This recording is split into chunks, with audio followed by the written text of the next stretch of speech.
মই প্ৰথমতে এইবাৰৰ মেট্ৰিকৰ ৰিজাল্টত আমাৰ অসমৰ যিমানখিনি ছাত্ৰ ছাত্ৰীয়ে ভাল ফল দেখুৱালে তেখেতসকলক কংগ্ৰেচুলেশ্যন দিছোঁ আৰু তেখেতসকলৰ অভিভাৱকসকলকো কংগ্ৰেচুলেশ্যন জনাইছোঁ আৰু লগতে বহুত বাধা বিঘ্নিৰ মাজতো অসমৰ এই পৰীক্ষাবিলাক বিভিন্ন সমস্যাৰ মাজতো খুব ভালকৈ পৰীক্ষাটো পাতি আৰু ৰিজাল্টটো দিলে। ইয়াৰ কাৰণে মই মুখ্যমন্ত্ৰী ডাঙৰীয়া, শিক্ষামন্ত্ৰী ডাঙৰীয়া আৰু শিক্ষা বিভাগক মই ধন্যবাদ জনাইছোঁ।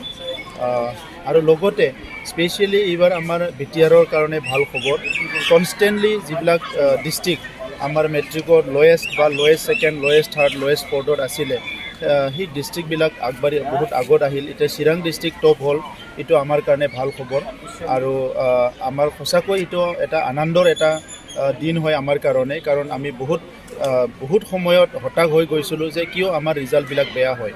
কিন্তু যোৱা 2 বছৰত আমি বহুতখিনি কাম কৰিলোঁ।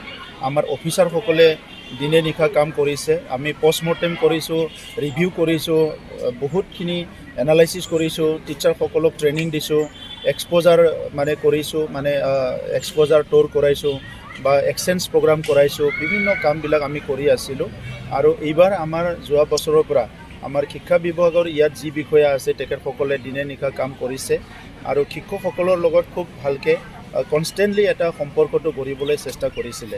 আৰু সেইকাৰণে যোৱা বছৰৰ পৰা আমি স্কুল এডাপশ্যন প্ৰগ্ৰামো আৰম্ভ কৰিছোঁ আৰু এই বছৰ আমি যিবিলাক চি আৰু ডি কেটেগৰী পোৱা এইটো এই মে' আৰু জুনৰ ভিতৰতে আমি স্কুল এডাপশ্যন কৰিম। তাত এজন আমি ভাল ব্যক্তি দায়িত্ব দিম যে এই স্কুলখিনিও আগত লৈ আহিব লাগে। আৰু ইয়াৰ কাৰণে মই ধন্যবাদ দিব বিচাৰোঁ আমাৰ মুখ্যমন্ত্ৰী ডাঙৰীয়াক, কাৰণ 2020ত শান্তি চুক্তি হোৱাৰ পিছত আমাৰ বিটিআৰত শান্তি আহিল আৰু শান্তি অহাৰ লগে লগে এটা ভাল পৰিৱেশ আহিল। যোৱাবাৰৰ APSC ৰিজাল্টত 25জনকৈ আমাৰ অঞ্চলৰ পৰা পাইছে আৰু টপাৰজন আমাৰ আছিলে, BTC অঞ্চলৰ আছিলে বাক্সা জিলাৰ। এইবাৰো APSC ৰিজাল্টত যিটো প্ৰিলিম হৈ গ'ল তাত বহুতখিনি আমাৰ আছে। আমাৰে ছুপাৰ 50ৰ পৰা প্ৰায় 28জন পাবলৈ সক্ষম হৈছে। তেনেকুৱা বহুত ৰিজাল্টবিলাক লাহে লাহে ভাল হৈ আহিছে। মই আশা ৰাখিছোঁ অহা বছৰত আৰু ইয়াতকৈ ইম্প্ৰুভ হ'ব, কাৰণ এই বছৰ আমি বহুতখিনি ষ্ট্ৰীমলাইন কৰিলোঁ আৰু 9-10ৰ ষ্টুডেণ্টৰ কাৰণে এই বছৰ আমি এতিয়াৰ পৰাই প্ৰগ্ৰাম আৰম্ভ কৰিছোঁ যে তেখেতসকলক কাউন্সেলিং কৰা, মটিভেশ্যন কৰা, তেখেতসকলৰ প্ৰব্লেমবিলাক কেনেকৈ ছল্ভ কৰিব পাৰে। আৰু ইয়াৰ লগতে যিখিনি মেট্ৰিক ফেইল হৈছে তেখেতসকলৰ কাৰণেও যোৱা বছৰৰ পৰা আমি প্ৰগ্ৰাম আৰম্ভ কৰিছোঁ।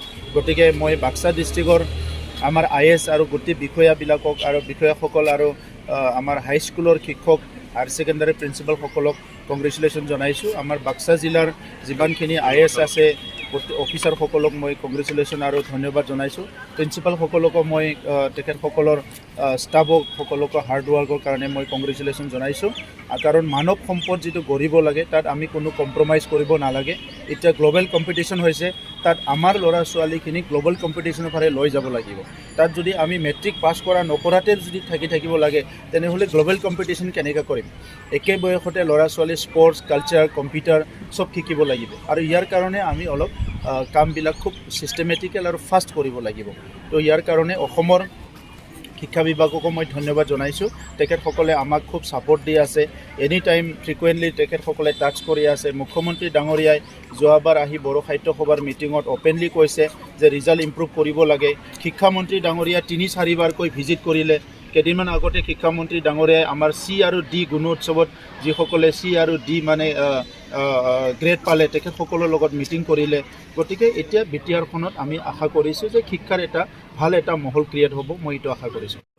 আজি তেখেতে অসমখন ভাৰতৰ ভিতৰত এটা শ্ৰেষ্ঠ ৰাজ্য হিচাপে গঢ় দিয়াৰ কাৰণে কাম কৰি আছে।